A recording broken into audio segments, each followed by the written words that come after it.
welcome to Procurement Pivots, the podcast for procurement professionals wanting to navigate change successfully and create career success on your own terms. I'm Donna Bowden, procurement career coach and founder of Narrate Your Career. And I'm Laura Sellers, executive coach for procurement and founder of Coaching for Procurement. And between us, we bring almost 25 years of supporting and working with procurement professionals. And it's fair to say we've navigated many of our own career pivots along the way. And now we're here to help you do the same. Each episode will share practical strategies, honest conversations, and expert insights to help you confidently tackle the changes and challenges in your procurement career. Let's get started.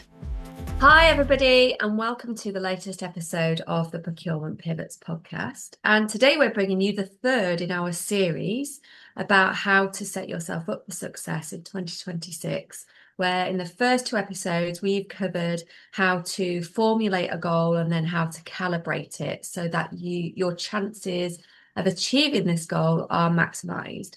So today is part 3. Hi, Donna. Indeed. Hello, how are you? Yeah, good. Are you?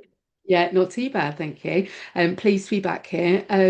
So today's part, the third part, as Laura said, we're going to be looking at some of those obstacles that potentially could and may come your way when you're actually looking to kind of implement the plan to achieve your goal. We would encourage you, as we've said with the last two episodes, we would encourage you to watch those last two episodes actually before this one, because usually it's okay to dip in and out as and when, but definitely for these ones we would recommend that you watch them in order, in sequence, as a series of 4. Today we thought we would talk about obstacles, and I think initially we just thought it might be quite helpful before starting to do the work for your current goal that hopefully you've now set for yourself. We thought actually it might be quite helpful to have a think about where historically you faced kind of challenges or obstacles along the way.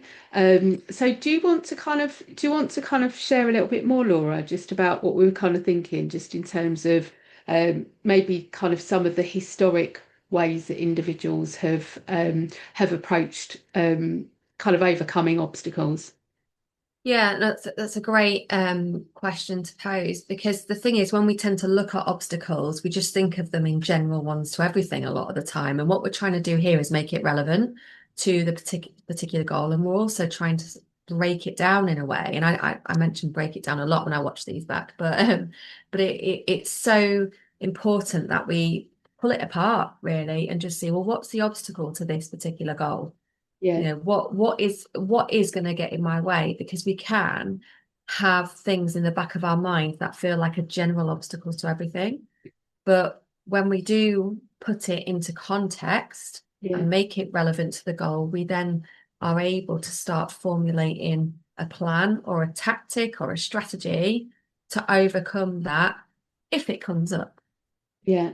And I think the past can sometimes help us with that. So we thought it would be really helpful for you to consider, firstly, where have you had to overcome really difficult kind of obstacles or kind of, blockers, either sort of external ones or internal, your own blockers. And so, really to kind of reflect on where have you had to overcome those obstacles previously, but where have you overcome them and felt quite proud of how you've done it? And I suppose then what are your own personal learnings from that about, what has worked best for you in terms of overcoming those obstacles? Because I think when we start thinking about, the possible things that might come your way in relation to this specific goal, actually being kind of prepared to know, like, actually, as and when things happen or unexpected things happen, knowing how you're going to approach that can be really, really helpful. And it can just kind of, it can enable you to go into that much more confidently rather than letting that thing kind of derail you, which can sometimes be the case. Yeah, and you make such a great point around the looking back at the past because we do not give ourselves enough credit for what we have Totally. overcome. We soon forget about it. We're on to the next. Yeah. And when we pose that question in a coaching conversation, like, when have you overcome this before? Like, Yeah. I like to bring in an example, like for example, if it's to do with like stakeholders, when have you come across a tricky stakeholder before? When have you had Mm. to do this from scratch before? When has it been this difficult before, and what did you do about it? Just to Yeah. remind ourselves and anchor it in that, I can do this, I can overcome this because I've done it before. Yeah. Because I think that is a really interesting point that even using the stakeholder scenario, many people they remember the time that was most difficult, Mm, and maybe where they weren't as pleased with how that stakeholder maybe scenario relationship was developed or if it was a problem resolved.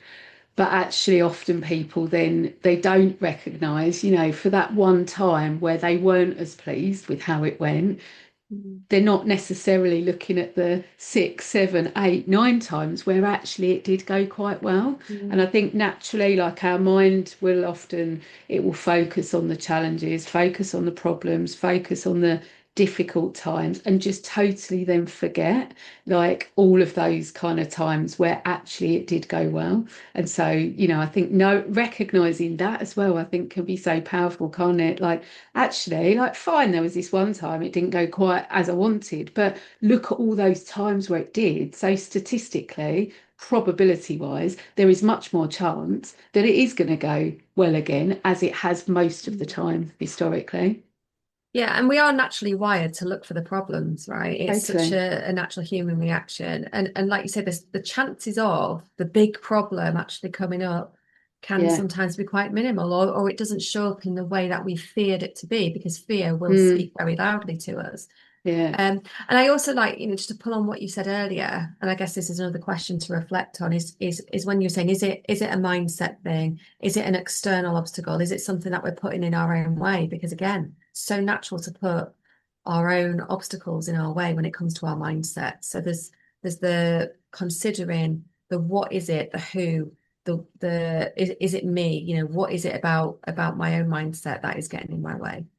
Yeah. So should we kind of delve a bit deeper into hopefully people are listening, they've listened to the last couple of episodes. Hopefully, if you're kind of doing the work as we go along, you'll know what the goal is. You will have, sense checked it for yourself after the last episode. So, should we delve a bit deeper then in terms of actually for those people listening right now that have got this goal, they know what the goal is, like actually how to kind of almost brainstorm what those possible obstacles might be. Yeah, perfect. So should we start there then? The question is, what are the possible obstacles? Let's brainstorm, get it all out there on the table. Yeah, absolutely. And that it could just be a total brain dump initially. Yes. I think sometimes people just rather than, ordering it and structuring it neatly from the beginning, like Mhm. sometimes just writing down all the things that are popping into your head in a true kind of brainstorming fashion. Just get it down, think about it, you know, what are the potentially realistic things that might come your way? What are the kind of random, unexpected things? Or it could be for some people, I think some people like to start with a bit more structure and a bit more order, and they like to, kind of actually, break it down into, different categories from the Mm. beginning and then brainstorm within any of those individual categories. Yeah, or mind mapping, however it works best for the individual, like you say. Some people like to do it in an orderly way. For others, it's just about getting it out there. So even if those obstacles feel really far-fetched, or it might be that you write it down and you go, oh, really? Because it's just about getting it Mhm. out of your head and Yeah. putting it onto paper. You can discount some of them immediately, but others might actually become more concrete. Go, oh, I didn't even realize that was a thing that I thought would hold me back. Yeah, yeah. I can't remember whether we've spoken about this on any of our episodes. I feel like we've spoken about this, but I can't remember whether we've recorded it. But, sometimes actually, when you are brainstorming something like this, putting each idea or thing onto a post-it note Hmm. can be a really great exercise actually. And then because once you've then got the post-it notes, you can like almost kind of move them together and start grouping them and start going back and saying, actually, is that a thing I need to worry about or not? Okay, take the post-it note away. And for some people, actually, I think I've seen you. I think one of your photos, I think I've seen you with your post-it notes on a window. That's right. I've not made that up, have I? No, you've not made that up. And anyone who's done one of my workshops will know I'm a fan of a post-it. It's because, like you say, that's how we can then group them into themes or just Yeah, discard them once they've gone. And it's just around putting it out there. It's great in a team exercise as well to know where you've got aligned thinking. So, yes, always a fan of a post-it. I've actually got some really big ones that everyone goes, "Where have you got them from? They're massive." Just testing. maybe you can bring Uh, them on next time for anyone watching. Here's my really big. yeah. Not that we're sponsored by, No, no. Oh, sorry. Yes. No. but feel But free to sponsor the podcast if you'd yes, like. please do. Um, so yeah, but it's a great method, like you say, to put together those ideas. And actually to build upon that, there's another exercise that I love to use with people when they are working through that challenge, is that it's called a six thinking hats exercise, where we put different hats on to look at a problem through a particular lens. So when Oh, we look at it through the lens of facts, when we look at it through the lens of feelings, and yeah, there's basically six of them. And it's a really good way to sort of say, right, let's just look at this particular lens for now. mm, What's coming up for you? And yeah. then that's how you can sort of, like you say, categorize them and realize where we're leaning into more aspects than others. Yeah. And look, we are in 2026 now. It's always weird when when we say these things at the beginning of the year, what year we're in. You have to think for a moment. But you know, brainstorming is also something where you can utilize kind of an AI tool as well. So, Mm. you know, post-it notes is I mean, I still love to write things down. But I think for some people, that brainstorming exercise could also be where you utilize an AI tool to support some of Mm. that kind of brainstorming activity. And I love that, the kind of the different lenses, you know, potentially you could share like with obviously without sensitive confidential details, you could share the kind of the goal that you've set for yourself and give a bit of detail and almost say, right, okay, with this facts mindset, you know, or facts lens, I think you put it, you know, can you help me to now brainstorm some of the obstacles that might come my way? So Mm. sometimes like using it as a as a brainstorming tool can be really, really helpful. And I know some people kind of listening in are way more advanced on their AI use than certainly I am. But also, I know, you know, there are some people listening that haven't used it at all, you know, certainly at all for their own kind of personal use. They might be using kind of work-based AI tools. But, you know, I think actually considering what is the best way of doing this brainstorming activity for you, what's going to work best for you. Yeah, like we were saying, the everyone's got different learning styles, but it's good to know if you are doing this exercise as you're listening along, and hopefully you are, if you notice what format works best for you, how can you apply that elsewhere? Because we learn a lot Yeah, about ourselves when we're doing this sort of work. yeah, So yeah. yeah. So I think just you know, kind of doing this brainstorming exercise and really like thinking, yeah, kind of, you know, outside of your own blockers, you know, the things that perhaps you might put in your own way, what are those other types of obstacles that could potentially happen? Mm. And so, yeah, I just kind of see where you get to with it. And I think it's then about, you know, really then considering, you know, if those things do happen, how are you going to respond to it? You know, how Yeah. could you, and with some of them, you know, is there anything, what could you do in advance that might minimize the chance of it happening or minimize the consequence as and when it does happen? But I think it's being prepared to respond to it in a way that feels positive and feels maybe assertive, confident, so that you know that change, that kind of, you know, that challenge doesn't totally then stop you in your tracks and stop you from still being able to kind of move forward and still focus on that goal, because that goal is something that you've set for yourself as something that's important. But sometimes the setbacks can totally stop some people in their tracks, and then suddenly it's like, oh, this is too hard, this is too difficult, it's never going to happen, let's just stop and not bother with it at all. Yeah, because our brains are gonna they're gonna look for the path of least resistance. And as soon as something comes up, it can move us off course. But you just reminded me of something from that I heard on a podcast once about. I mean, first of all, we're leaning into a bit of a visualization here, like visualizing if it does come Yeah. up, what am I going to do? But also Adam Peaty, the swimmer. I think he was stating about there was one time when his coach, I think she's called Mel, she deliberately sabotaged one of his practices before the Olympics so that he could practice how he would respond against adversity so Wow. it didn't disrupt his flow when he went on to win a gold. And I'm pretty sure it was something like she hid his goggles or something like that, Right. but he still had to go out and perform. And then, not during the Olympics, this is sort of Yeah. before.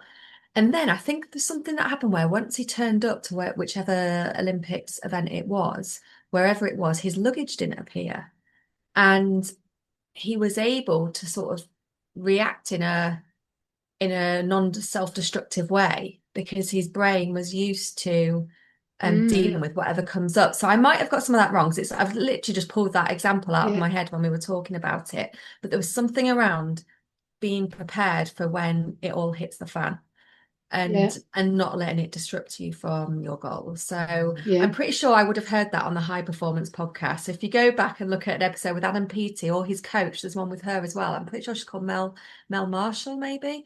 So, but yeah, two great episodes, and I just remember that really stuck with me about being able to Mm. visualize when that does come up. It doesn't disrupt us. It doesn't throw us off Yeah. course.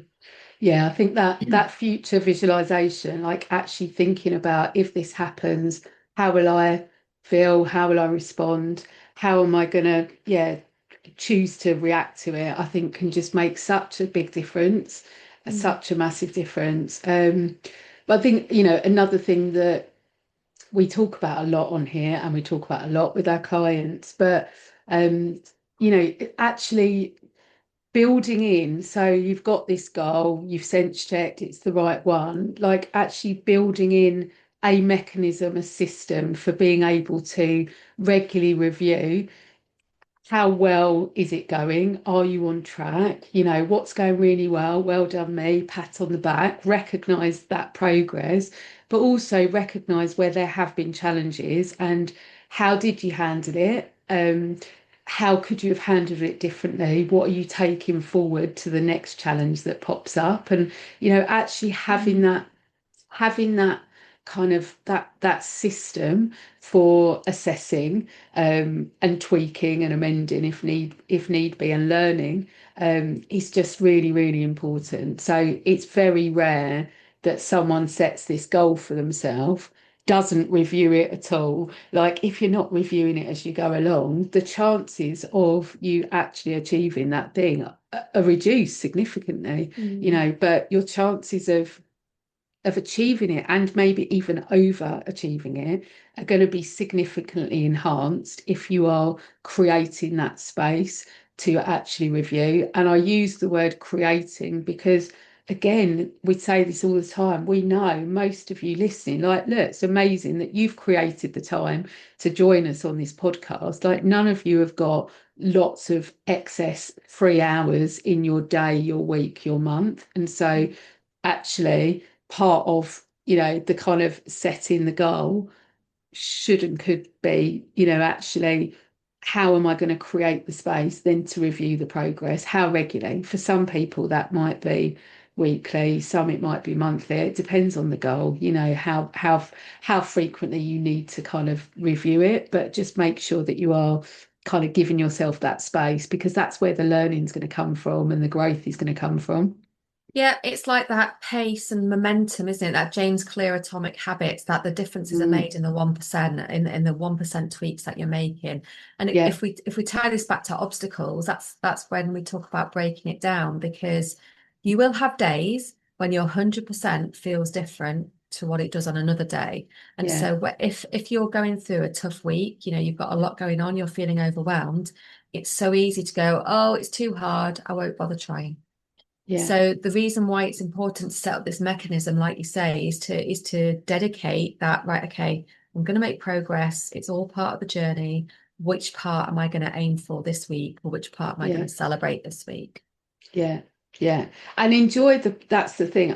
Again, we've definitely said it on here, and this comes up a lot in my sessions with clients, but yeah, really try to learn to enjoy the process, like not just be focused on that end goal, but actually enjoy the journey of getting to that Yeah. point as well. Yeah. Okay, so yeah, for those of you that are kind of doing this as we go along, really, I suppose today was all about just really thinking about with that goal that you've now set for yourself, whatever that goal may be, but it's important to you. Just really start to think about what could some of those um, obstacles be that might come your way, and then how are you going to choose to respond to them, and also how can you take your prior kind of positive ability to resolve obstacles to help you as and when they come up. If they come up, they might not, but the likelihood is, you know, you're likely to get challenges and obstacles along the way. Yeah, that's a great summary of all those points. And just to add to that about obstacles is about we are so much more resourceful than we think. And it's a very coachy thing to say, we believe you have all the answers within you, but it's true, like what have you already got within your toolkit, within your response, Yeah. within your abilities to take on these obstacles? Yeah. And doing this now, this isn't just about this one goal that you've set yourself. Like, actually, this as a practice will help you, significantly with future goals, future scenarios as well. So, yeah, I think we'd love your feedback actually. Kind of, we'd love to hear from you. What is that goal that you've set yourself, but even, some of those kind of potential challenges or obstacles that you think might come your way, and how you arming yourself to be able to handle that sort of positively. Yeah, yeah, absolutely. Well, thank you. Are we, I think that probably feels like a natural end, doesn't it, today? Would you Yeah, it agree? does. It does. And we know we've covered obstacles in general before, but we're Yeah, trying to make this as relevant to the goal as possible as part of this series. If you want to know a bit more, there are other episodes that can tie into this. So obstacles is a very recent one, actually, isn't it? very, I very think it's recent, towards is the end of that last year. yeah, episode 22, I think it is. So yeah, as we've said before, there is a library of Procurement Pivots podcast episodes that can consolidate this if you'd like to learn more. But as we've said before, let us know of your progress. Let us know Yeah. what you are committing to in this new year and how that's going to make a difference for you in 2026. Yeah, brilliant. Thank you. Thanks, everyone. Thanks. Yeah, it's great to have you here with us at the beginning of a fresh new year, and it's exciting. I think the opportunity and potential for all of us, is really exciting. So we wish you all the best with this kind of goal setting. And yeah, we'll see you next time. Brilliant. Take care, everyone. Take care. Bye bye. Bye. Thank you for tuning in to Procurement Pivots. We hope today's episode gave you actionable tips to help you to continue to move forward in your procurement career. If you enjoyed the conversation, follow our episodes, share them with others, and please support us on our social media channels for others that might be interested to tune in.